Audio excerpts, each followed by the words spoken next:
आगे असर धराई चुप कइले सगाई धीरा माना माना धरे गे जनुआ ही का कइले गे।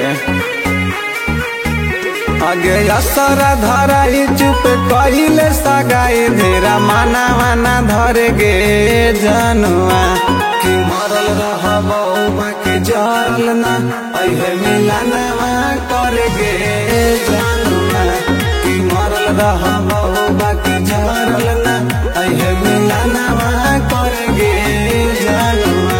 एगे हमरा के रहते कहते कहते चला गेल पिया घरे गे जनुआ कि मरल रहबो बाकी जरल ना अहे मिलनवा करे गे जनुआ कि मरल रहबो बाकी जरल ना अहे मिलनवा करे गे जनुआ।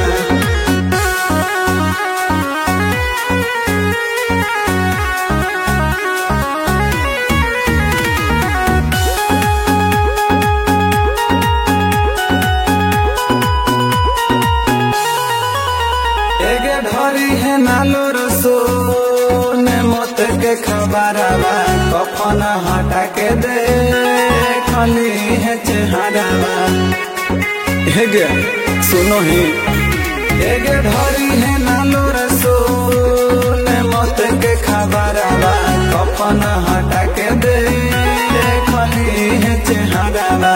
एतने लफट हो करे जावा दिला धाड़ा काना हर गे जनुआ कि मरल रहबो बाकी जरल ना अहे मिलनवा करे गे जनुआ कि मरल रहबो बाकी जरल ना अहे मिलनवा करे गे जनुआ।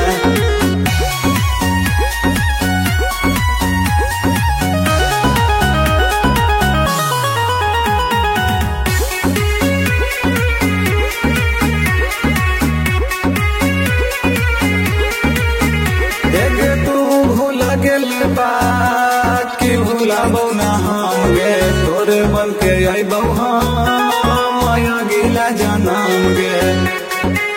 गे सुनो गे तू भूल गेल बा कि भुलाबो ना हम गे तोरे बन के अइबो हम माया गिला जनम गे।